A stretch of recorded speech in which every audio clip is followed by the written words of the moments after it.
Welcome to all of it. We got all of it. All of it. All of it.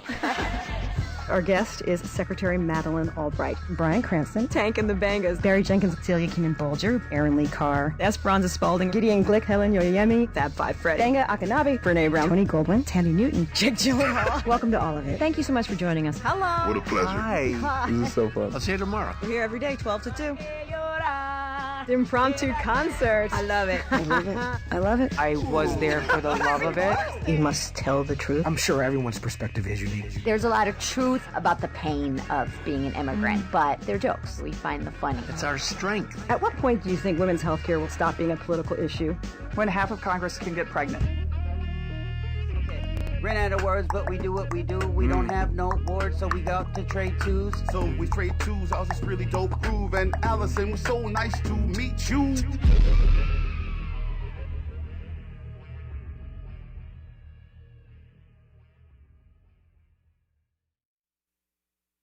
Welcome to our Get Lit with All of It virtual book club event where we are reading Passing by Nella Larsen. I'm Alison Stewart. For our regular book club members, welcome. Nice to see you. Glad you could make it. For people who are newcomers to our book club, we are so happy to have you. Maybe you're joining us for the first time because you're a fan of one of our guests. Let me tell you a little bit about this whole shindig. I'm Alison Stewart. I host New York Public Radio, WNYC's Afternoon Arts and Culture program. And for about a year and a half, we've had this incredible book club, which I like to say is a little bit more like a book cocktail party where we invite interesting people in and we talk to them about their books. Among our guests of honor tonight is Rebecca Hall. She wrote and directed a film adaptation of Passing by Nella Larsen. You can ask Rebecca questions. If you're watching on YouTube, just put it in the chat, or you can go to our Instagram at allofitwnyc and pose your questions there. Who else do you find at cocktail parties? Smart people who help you understand the world a little bit better.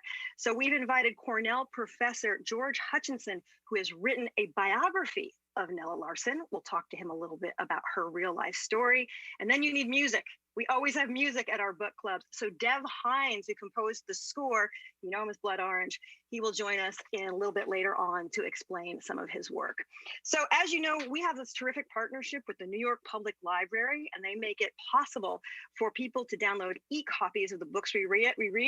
So at last count, 2,541 of you checked out a copy of Passing, thanks to our partners at the library. So hopefully you caught the film as well. You can watch it on Netflix and in theaters now.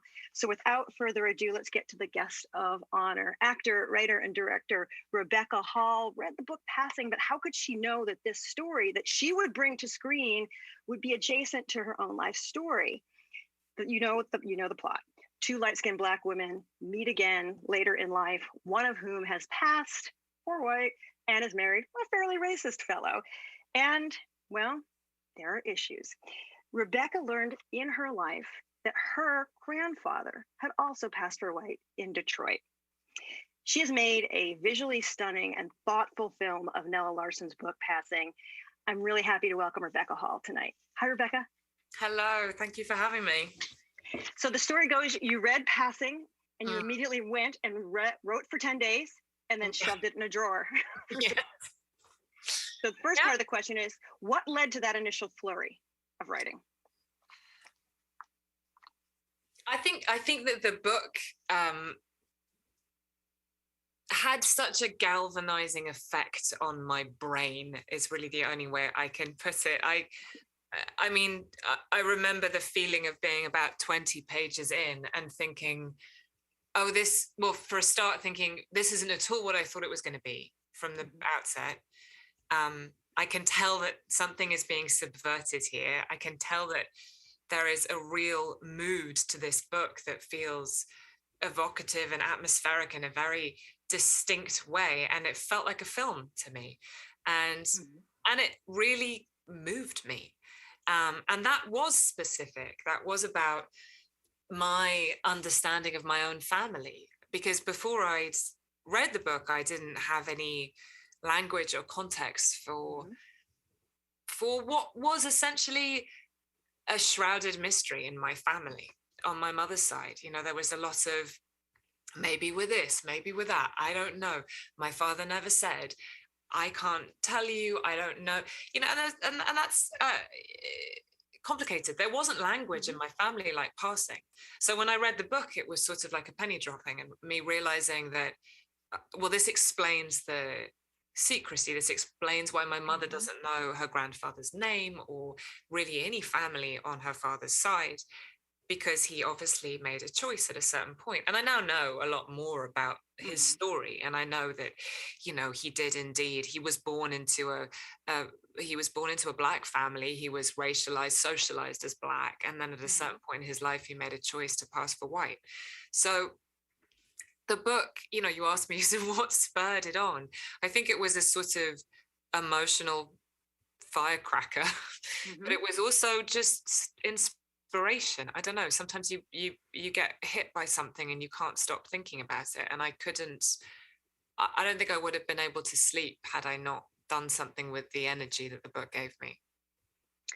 We asked our listeners and the people who checked out the book, how many of you were checking out Passing and reading it for the first time? And it was an incredibly large number, 79% of the people in our book club. Yeah, which is interesting because it's part of anybody who was an English lit major on the East Coast read Passing.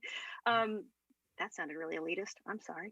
But I think anybody who's, you know, had a with interest in writers of color, you've read Passing. Yes. How did you find it? It was funny. I was just having a conversation with a group of people. I was making a short film, and I was acting in it. And I was talking to a group of people. There was a conversation that was, you know, I guess sort of racially inflected. And I found myself saying, you know, I have this sort of mystery, and it's, you know, it's possible that have African-American ancestry, or that my mother's Black. I've always looked at her and I've thought that.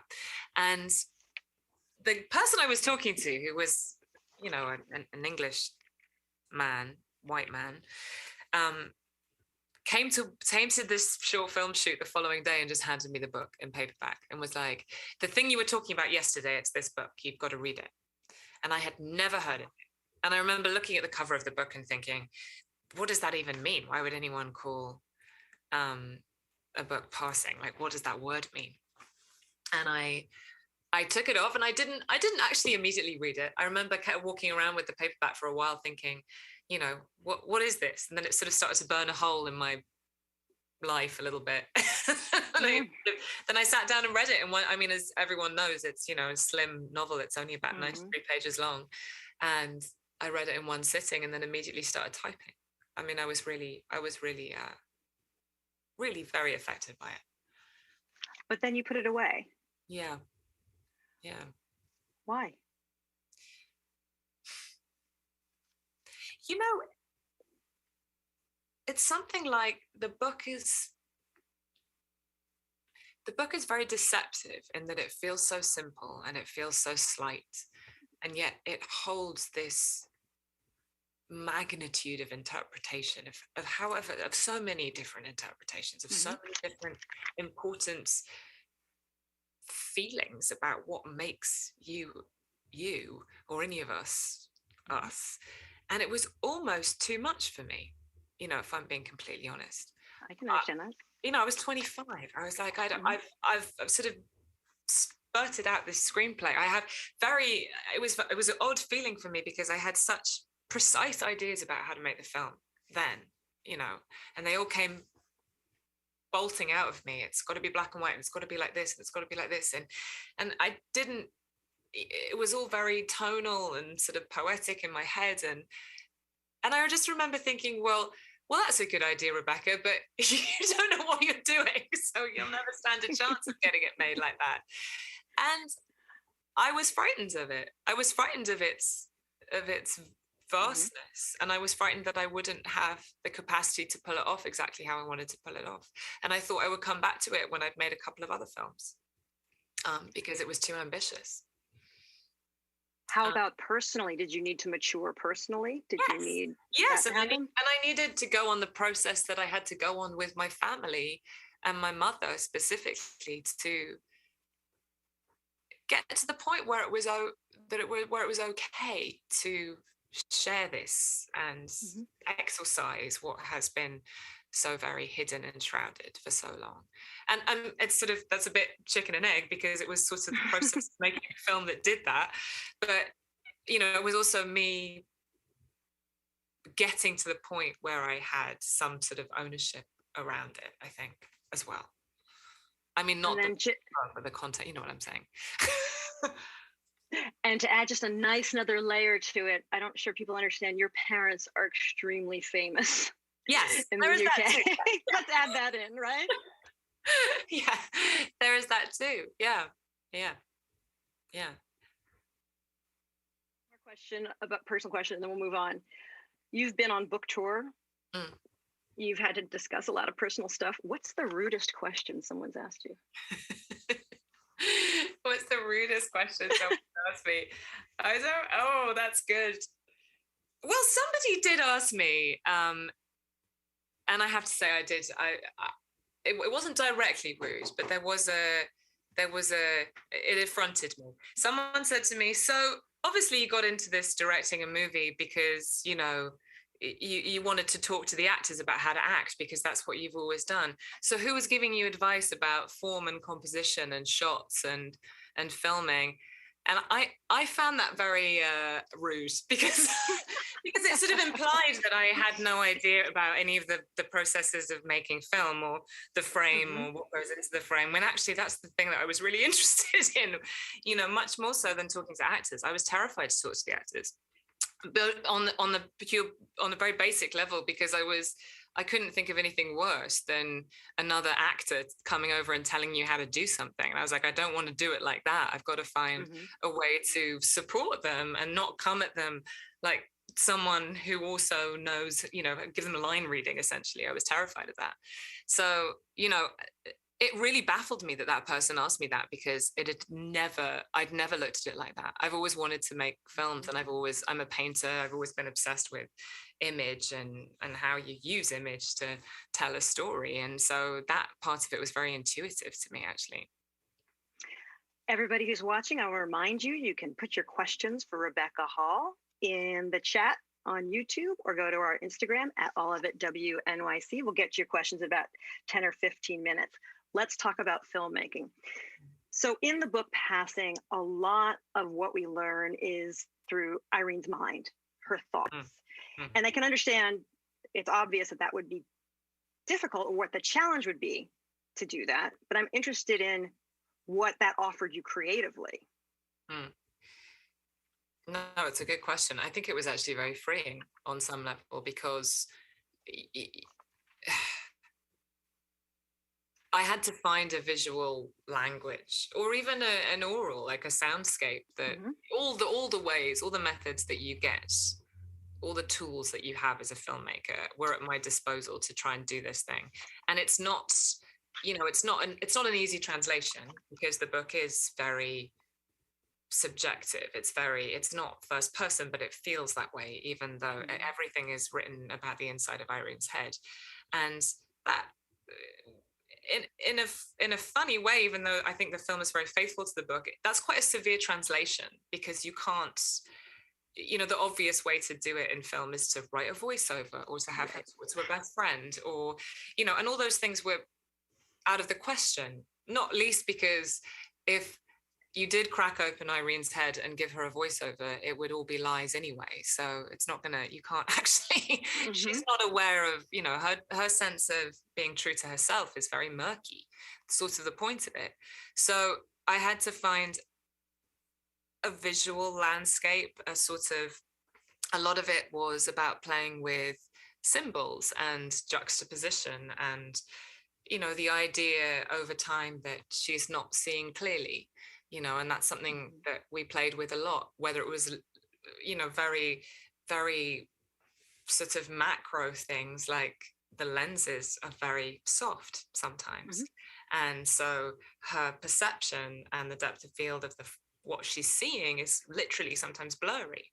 But there was also more sort of formal choreography, like she comes down the stairs and she sees in a mirror, but you're not quite sure from the audience perspective that it's a mirror. She sees that her and her husband are standing very close, and then she comes around the corner and they're actually much further away. And that was a trick, you know, that wasn't reality. I sort of finessed that to make it happen. But the idea was to constantly subvert this. You see one thing that is what Irene's seeing, and then you very subtly, in some sort of murky mirror somewhere, you see the reality, which is off with what she's seeing. And then when you juxtapose those two images, then the story starts to gradually unfold that this is a woman who is not necessarily to be trusted, which is the same as the book, I hope, because it creeps up on you in the book. You don't realize for quite a long time that she's not a reliable narrator on some level. What was something from the novel, language from the novel, that you knew you had to include in your film?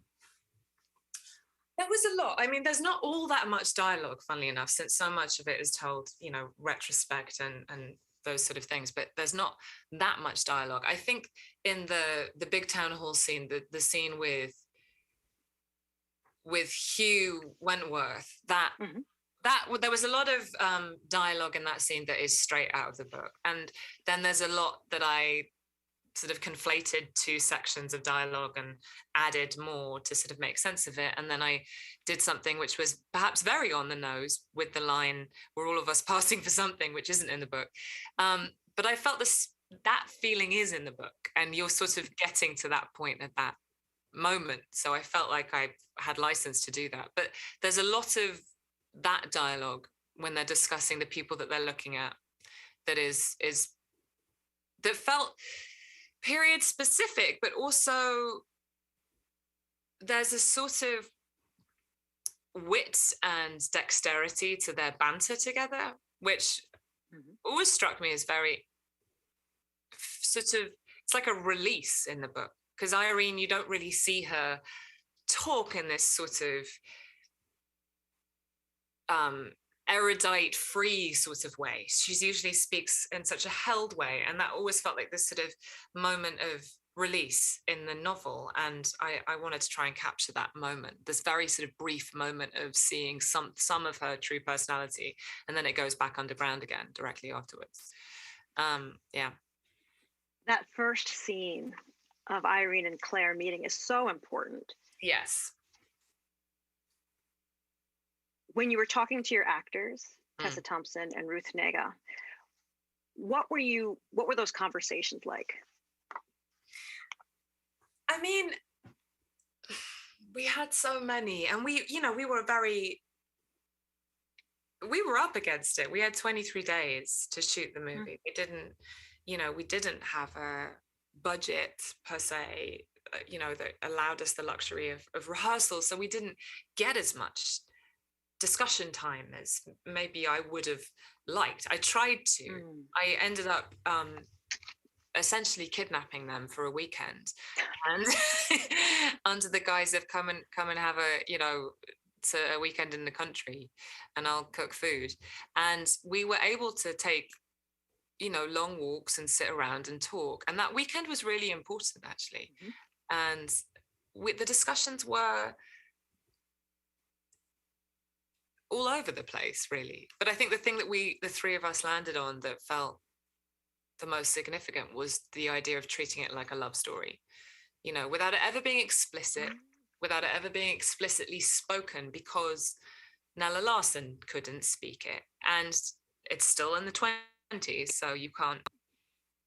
But to find a way to bring out what Nella Larsen couldn't even fully explicitly express through playing the erotics of longing between them, whether that takes the shape of a longing they have for each other's lives, or a longing for each other romantically. It sort of blends into, or a longing around their friendship, or all the things, but all of those things being a sort of romantic storyline.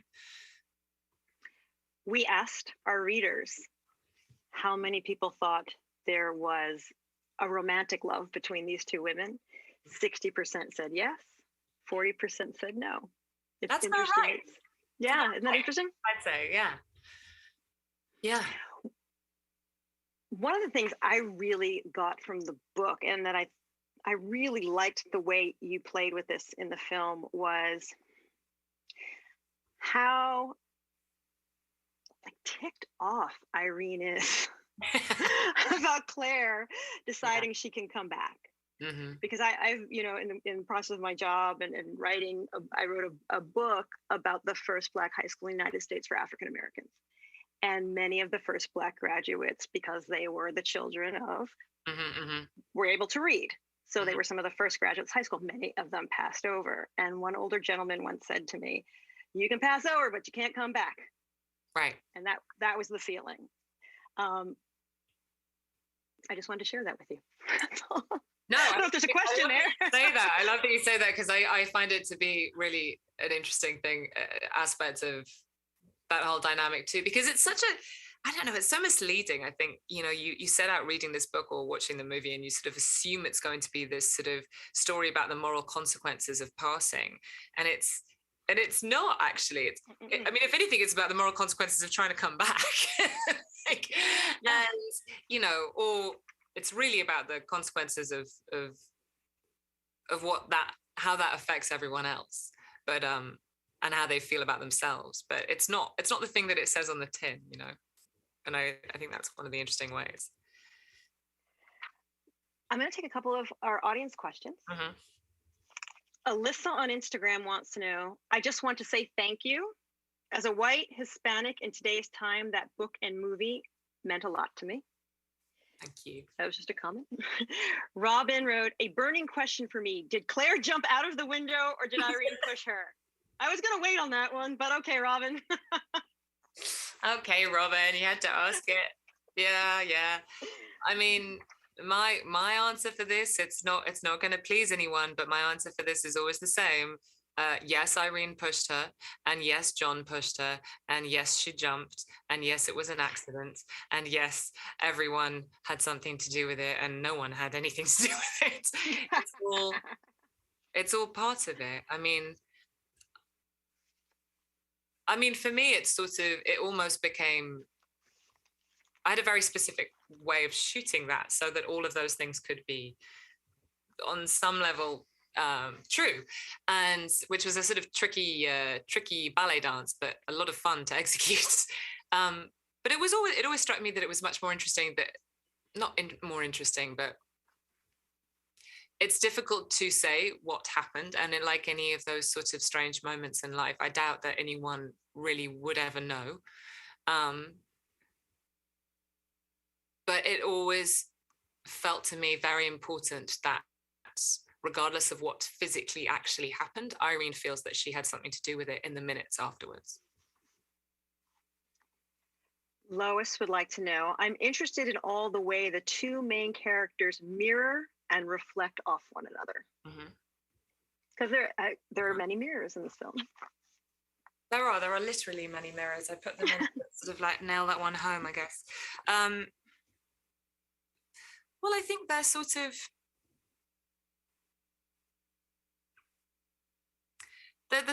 they're mirrors for each other of the things that they could have been if they'd made other choices. But they're also, sort of,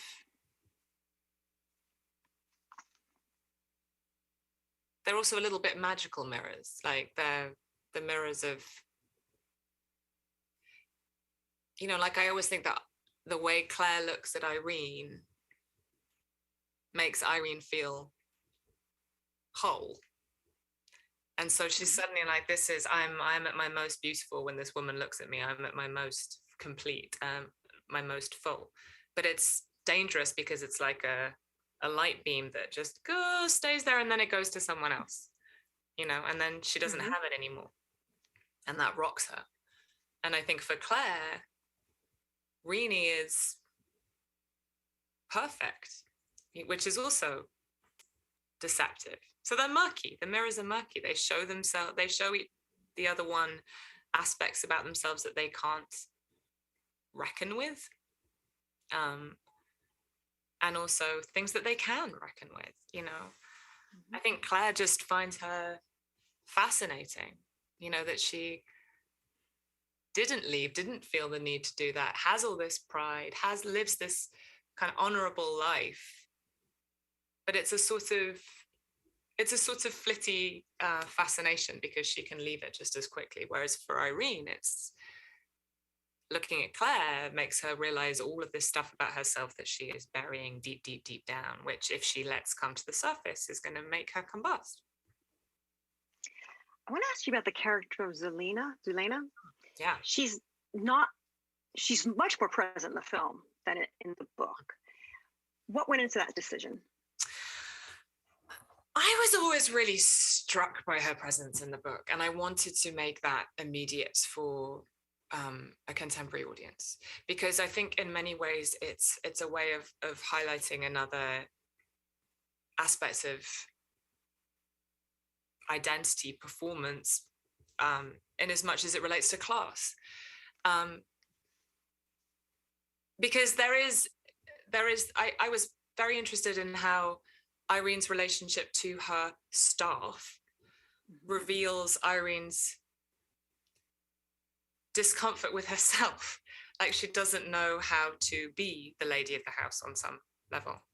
And also, and when Claire comes in, the relationship is very easy because she's living essentially in this white way. So her relationship with staff is simple. And that class dynamic, I think, is really shown by images that hold the three of them together. You know, and I thought a lot about, in the book, she's described Zulena's described in this very sort of unappealing way. And I thought, yes, okay, I understand what's going on here.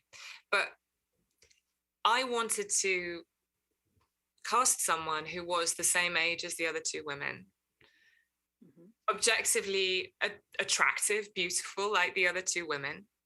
So when you see the three of them together, you see an economic hierarchy that is reflected in their complexions.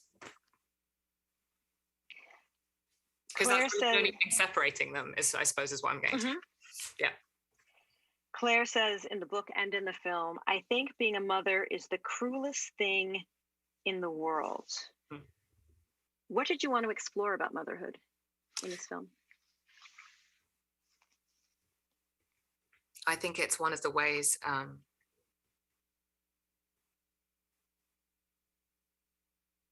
think that there's I think the whole film and the book is an examination of the way that we all perform different aspects of our identity. And there are these these aspects of our identity that become, I guess, societally definitional on some level. Like, you're a woman, you must be a mother. And that will be a large part of your identity. And of course, these women are many other things, and all of these things get obscured by their racial identity ultimately, but they are both mothers. And I suppose what I'm trying to examine is the freedom to be honest with yourself about your relationship to that, if you really wanted it. I think there's an argument that Irene is doing all the right things. You know, she's a upstanding member of the community. She's a good wife. She's a good mother. Does she really want any of these things? I'm not sure that she knows. It's been so overdetermined by the culture, the society that she's grown up in. And Claire, who has made this choice to very obviously put on a mask, has a sort of emotional freedom and a kind of radical honesty about what she wants, which Irene is lacking. because she for all of her radical honesty through lying. Yeah, I mean, that's the irony, isn't it? I mean, it takes her putting this mask on, and yet she's arguably the most honest person in the story. And just in the sense that her truth might be wily and manipulative, and, you know, she will be anything that she needs to be in order to get what she wants, but she's not ambivalent about what she wants.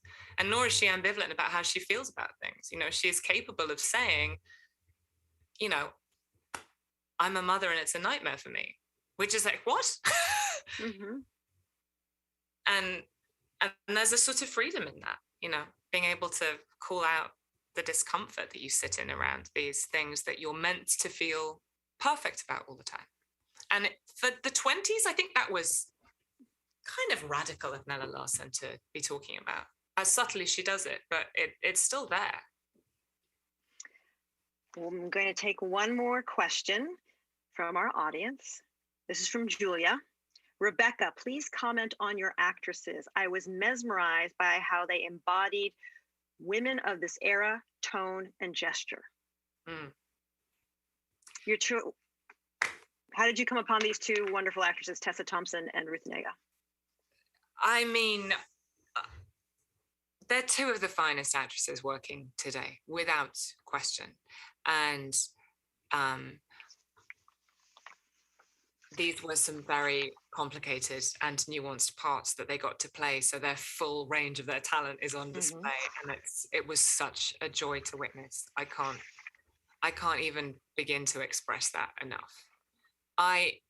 It was never a doubt for me about Ruth Negga. I was thinking about her for it forever and ever and ever. I mean, really forever. I'd seen her in plays in London, and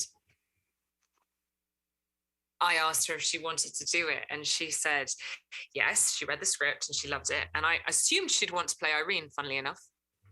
I didn't say either what part, and then she sat me down and said, I love it, I'll do anything you want me to do, but you have to let me play Claire, which was really surprising on some level. And then it was really a matter of finding the right Irene for her Claire, which was complicated, actually. Because I don't know why I think in my mind there was only one, really. There was only one perfect pair ever, you know, and it had to have this sort of symbiosis of their essences a little bit.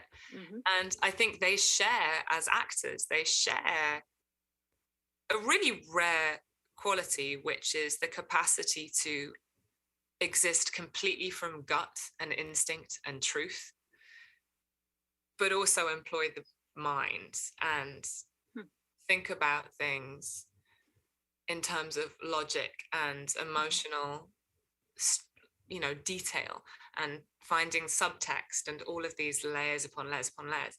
And they both have this capacity to juggle those two things, which seem like they're kind of, you know, mutually exclusive. And they're not. And I lucked out. I mean, I was so humbled to watch them work. I really was. They're extraordinary in it. That's an interesting description. They have the light and the heat. Yes, exactly. Yeah. Before I let you go, we're going to speak with Dev Hynes in just a few minutes. What role did you want music to play? Why was he the right person? Well, music for me was always a huge part of it. I was very intentional about the music choices, and I'd already picked, about 5 years before we went into production, I'd come across this piece of music by Emehoy Gwebro, who's the Ethiopian pianist who still alive. She's 97-ish. She's been in exile from Ethiopia since and she's in Israel, and she wrote this and performed this album in 1968. And I was redrafting the script one day, and it came on my shuffle, and I thought, this is the movie. Like, this piece of music sounds how I want the movie to look, and it has the feeling, it has the tone, and that's such a difficult thing to explain to crew, to heads of department. When you're making a movie, it's very difficult to kind of capture tone in a bottle, and this piece of music did. And then I realized it was called The Homeless Wanderer, and then it did feel like it was kismet on some level. And so that became the sort of backbone of the score. Like I didn't really want any other score per se. And I kept thinking that that was, in conventional movie score terms, it was Claire's theme, The Homeless Wanderer, but it was stuck inside Irene's head. So you only ever hear it on Irene. But I wanted something to be Irene's theme too, but I wanted it to be specific to the world. Like it doesn't get to transcend the reality of the world. It's sort of, and be poetry like Claire's. It's sort of stuck in this place that's very on earth. And so I came up with this idea about this trumpet player who's on the street where they live, where Irene, the Redfields live. And he's referred to in the movie. And he has his own subplot. Like he starts off the beginning of the movie, he's sort of playing scales. He doesn't really have a voice. He doesn't know who he is as a musician. And then by the end of the movie, his melody takes on this sort of soulfulness that sounds like The Homeless Wanderer. And that's what I needed Dev to do, and find a way to track that and improvise that underneath the dialogue to essentially play the subtext in musical form, while like that scene where the two of them are on the stoop, for example, is a sort of example of this, of a way of that works. And then, you know, once I'm a fan of Dev's anyway, his music, and he has such a range and such so much capacity to interpret in different ways, and that was really exciting to me, and I wanted him to do more. So he ended up sort of doing this remix of The Homeless Wanderer for that one scene where Irene's in bed, which is all slowed down. I'll let him talk about it, but anyway, he's Rebecca Hall, thank you so much for spending time with us tonight. It was really exciting to talk to you about your film, Passing. Pleasure. Thank you so much. Well, you know, we wanted to know more about Nella Larsen. She's sort of a mysterious person. We have some dates. She was born in 1891 in Chicago. We know she was a nurse. We know she was the first Black woman to get a Guggenheim Fellowship. And we know that when she died in the 1960s, there was little to know about her. So we are going to the source, the person who wrote a biography of her. The name of the biography is In Search of Nella Larsen, a biography of the color line. He is Professor George Hutchinson from Cornell. Professor, thank you for making time for us tonight. Thanks. No, it's a pleasure, really. What I really enjoyed what Rebecca had to say. I think it's extremely astute, really, yeah. What do we know about Nella Larsen's early life? Well, she was born in Chicago on the near South Side to a Danish immigrant to the United States. She was basically from rural Denmark, and man of color, a Black man. Probably he would have considered himself a man of color from the Danish West Indies. She was born in 1891. Chicago at the time had very few, very small Black population, actually, about 1%. So it was quite a different world from today. But it was already being segregated. And she grew up during the period that Chicago became a famously segregated city, where African Americans were really limited to a very small strip of land running down the South Side between Wentworth Avenue and basically Wabash, or the L. And for people who might know Chicago,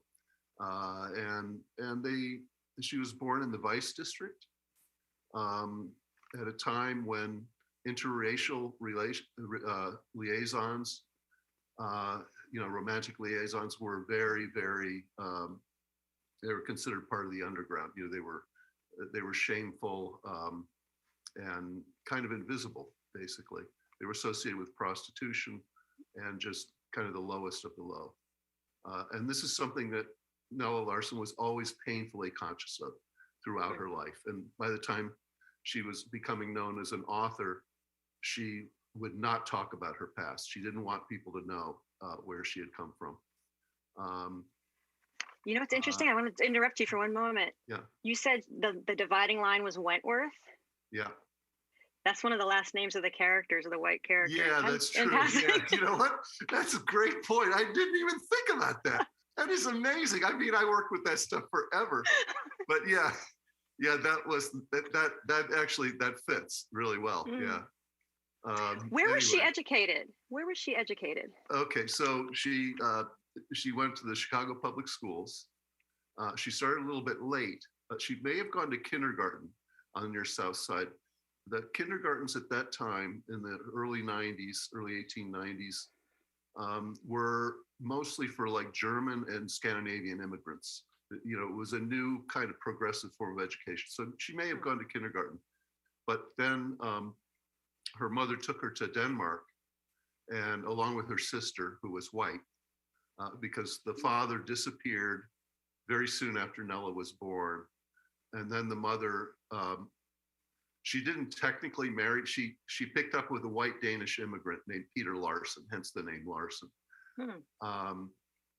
They couldn't marry yet because her former, I've just learned this recently actually, because her previous husband, the man of color, he had disappeared, but there was no proof he was dead apparently.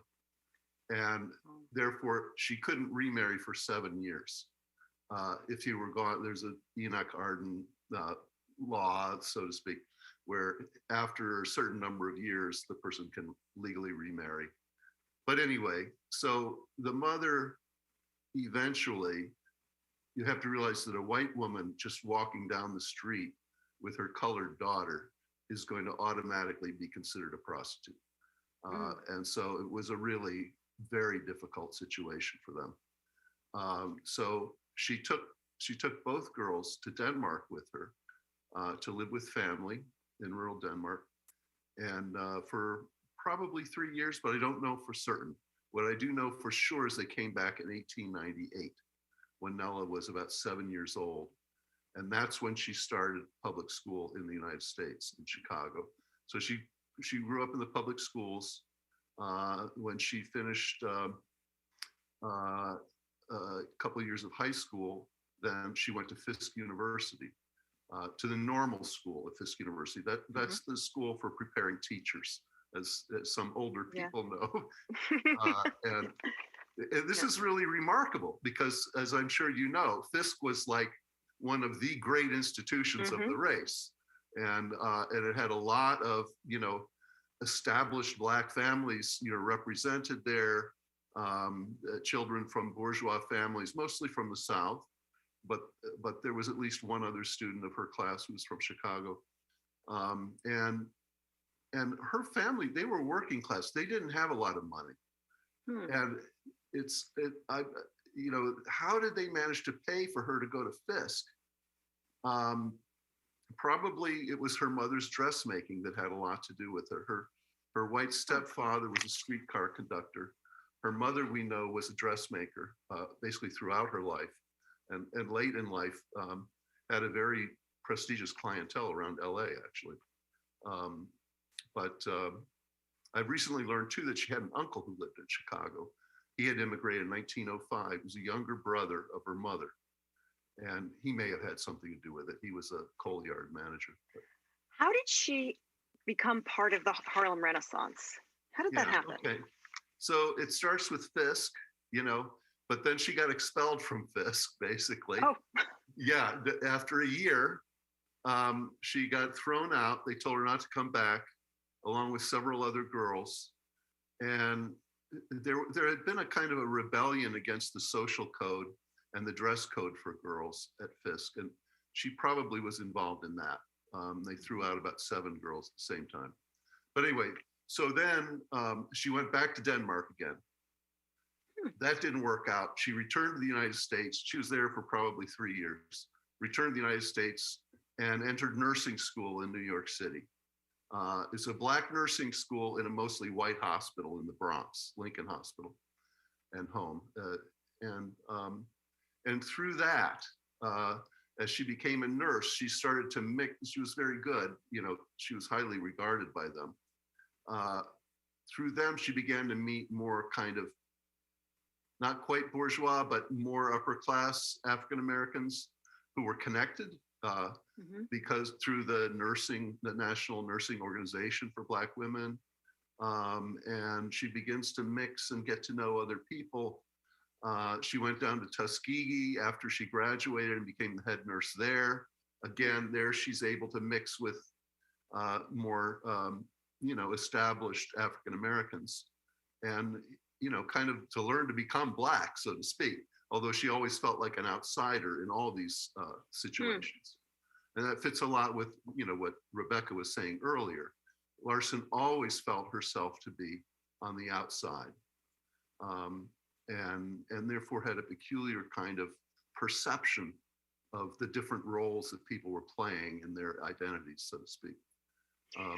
But then she came back to New York. She quit and basically got fired and quit at the same time, Tuskegee, because she was fed up with it.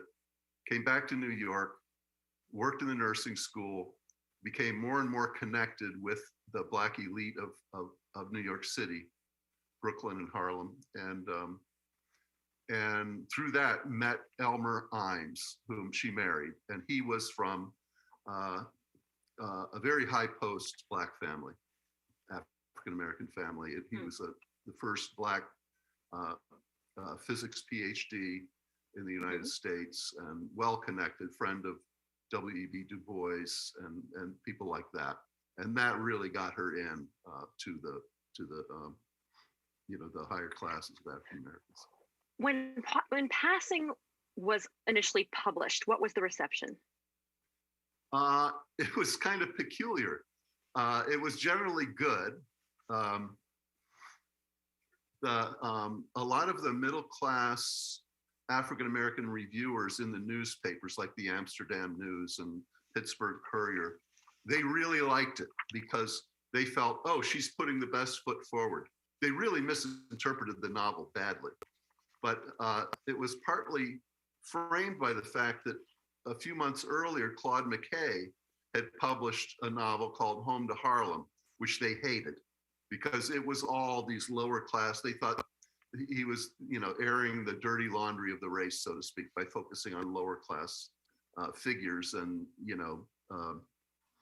sexuality, whatever, proletarian types. And they felt, no, we shouldn't be putting this stuff out there for white people to read, basically. And Larsen, on the other hand, her characters are very bourgeois and they speak proper English, and they're whatever, they're much more proper. So it was that class lens then made it quite acceptable to those reviewers. In the white press, it was generally received positively, although a lot of people thought that the ending was unrealistic. But other than that, it was pretty positive. Carl Van Vechten, who was one of the people it was dedicated to, and is probably a partial model for Hugh Wentworth in the novel. He loved it. When he got his pre-publication copy, he started reading it in the afternoon as soon as he got it in the mail. He had to go to dinner for a couple hours, came back from dinner, and finished it that very night. And then the first thing in the morning, he got up and he ran over to the Knopf offices, the publisher's offices, and made a big deal about it, said they need to really push this novel. And they did. They had a huge party for her. So it was kind of a mix, an interesting, reception for sure. George Hudson is a professor at Cornell University. Professor, thank you so much for sharing the information about Nella Larsen. It really helped us have a fuller picture. My next guest is the man behind the score for Rebecca Hall's adaptation of Passing, Dev Hynes. Many fans of his music know him as Blood Orange, the name he uses for his solo work. But Dev Hynes has composed scores for the films The Fantastic, Queen and Slim, and Mainstream, as well as HBO's series In Treatment. A review in The Atlantic says that Hynes' score for Passing, quote, underlines the delicate nature of Irene and Claire's intertwined lives. Here's a clip featuring Irene, Claire, and their trumpet-playing neighbor that Rebecca talked about earlier. Let's roll that tape. I know I take being a mother rather seriously. I know I'm wrapped up in my boys and the running of my house, but I don't think there's anything funny in that. Oh, Renee, I know. You're so good. So perfect. You say that like it's a bad thing.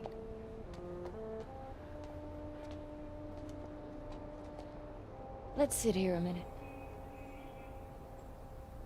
I like hearing him play.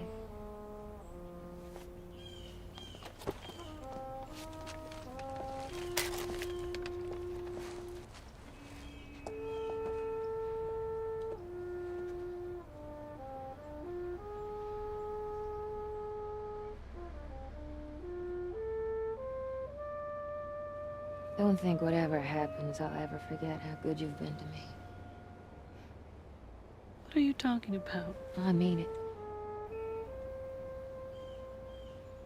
You see, I don't have proper morals or sense of duty like you.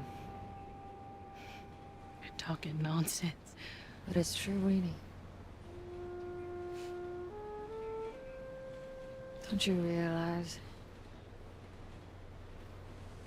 I'm not like you one bit.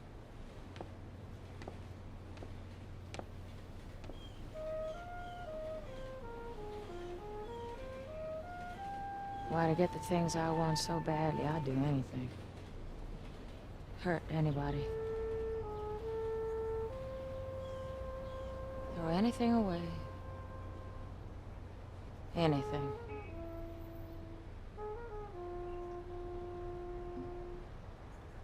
I'm not safe.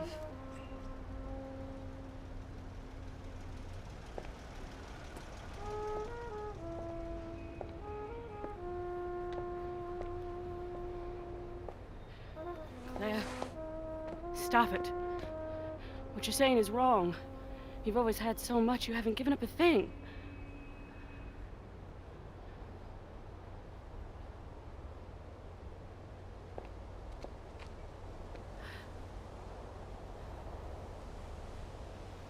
Claire?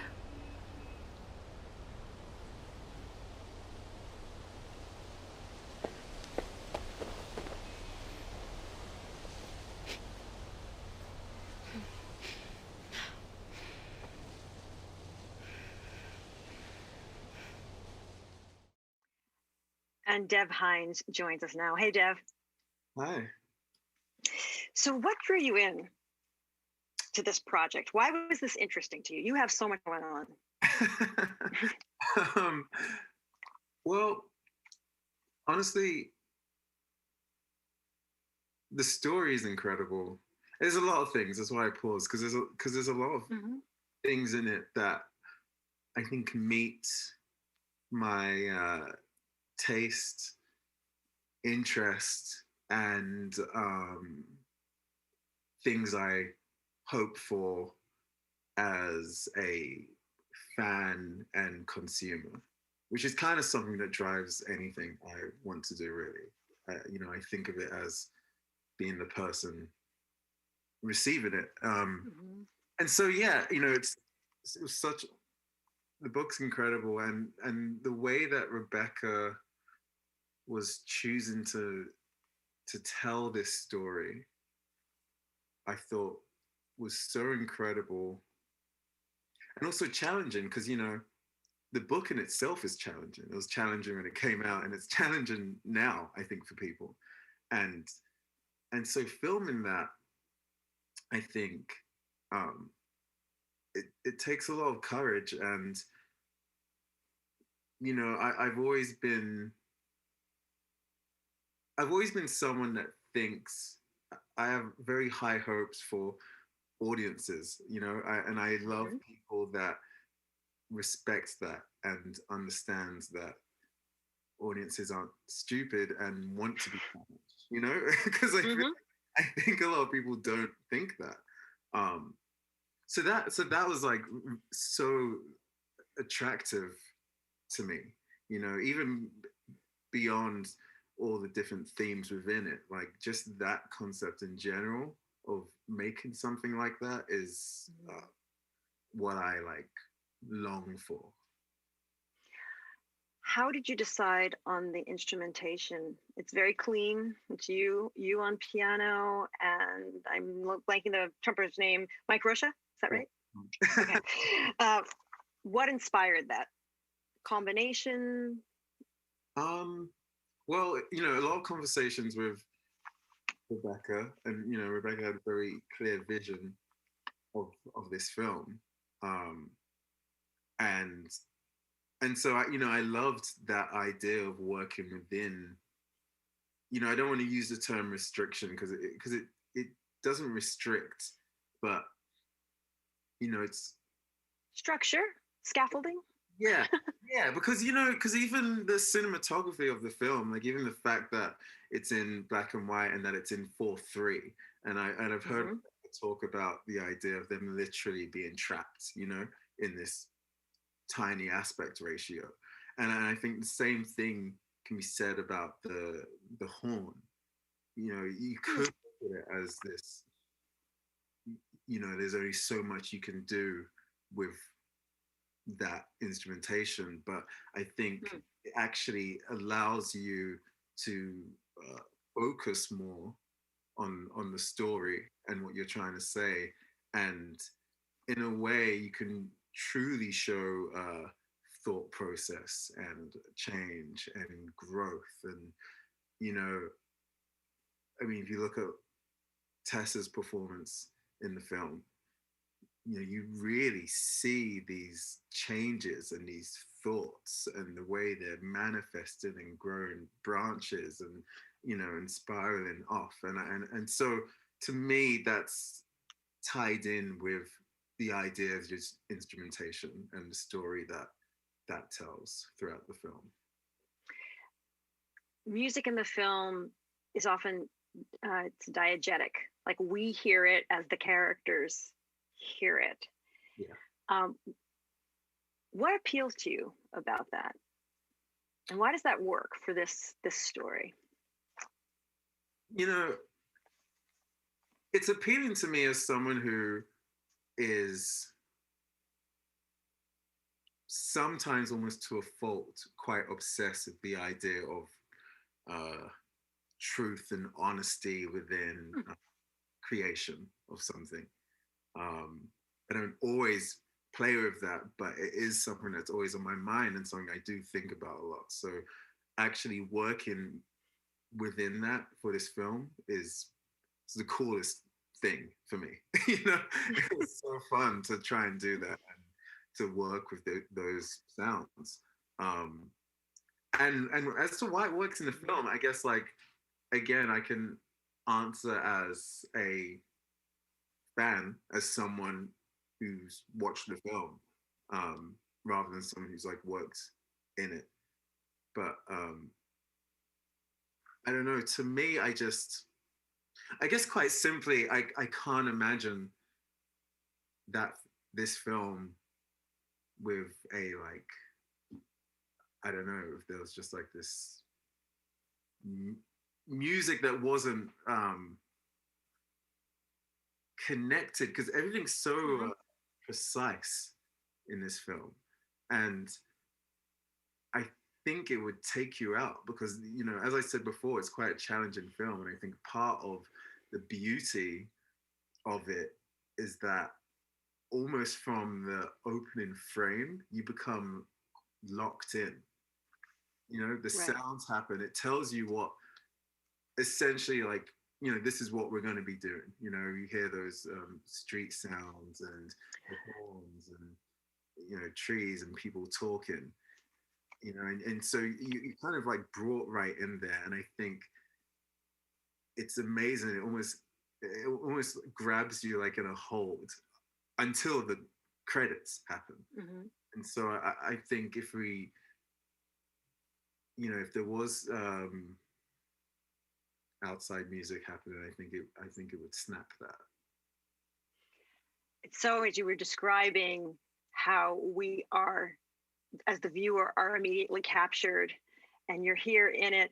In science fiction, they always talk about world building because of fake places, but this is a world building of a real time. And it's sort of interesting to hear you describe it that way. Yeah, I agree with that.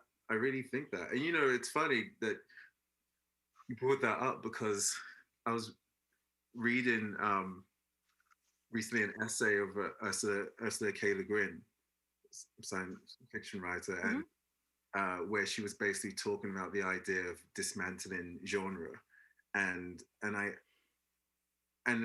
you know, I'm going to paraphrase, but sure, he somewhat spoke about that idea of these things that people talk about specifically for science fiction actually is applicable to a lot of other genres. And I think, as you said, like world building is really it, because this film truly creates a world.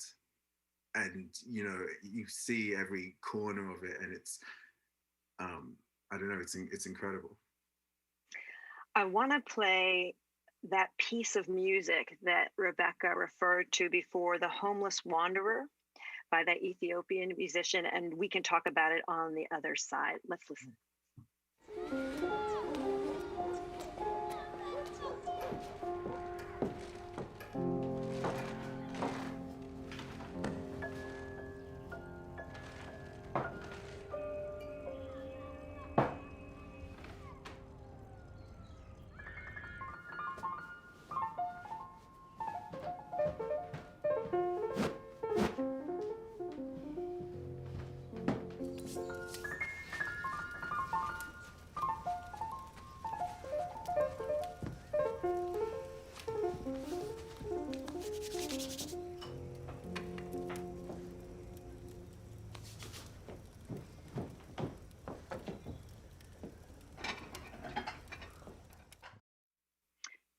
Rebecca explained to us how that became part of the film. I'm curious, did that have an influence on the rest of the score?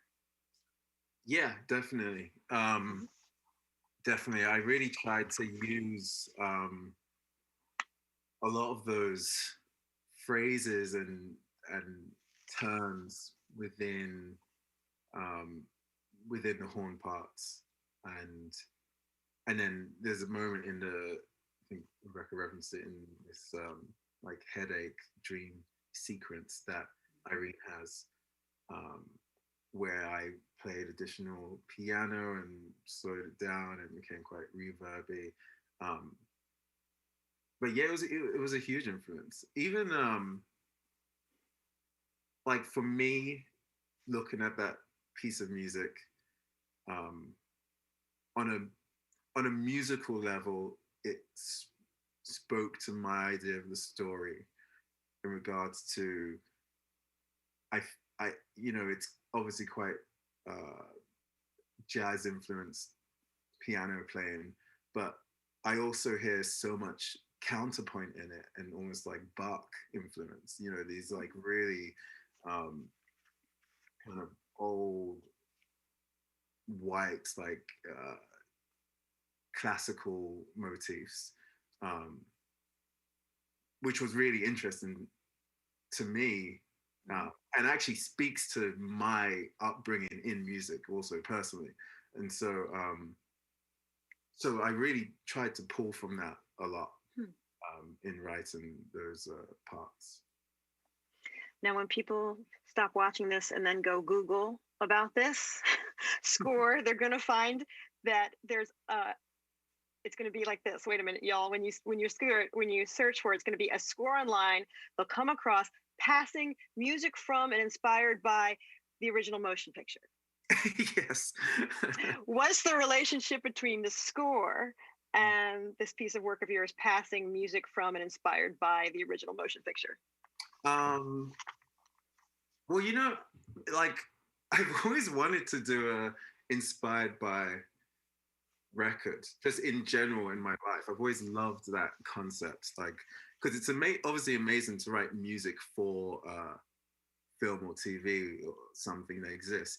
But I also think it's kind of beautiful to see something and then write afterwards. And I always loved that idea. Like, you know, it's almost like a conversation. And I'm lucky that I managed to be on both sides of that conversation in doing this. And yeah, so, you know, I basically wanted something that was almost like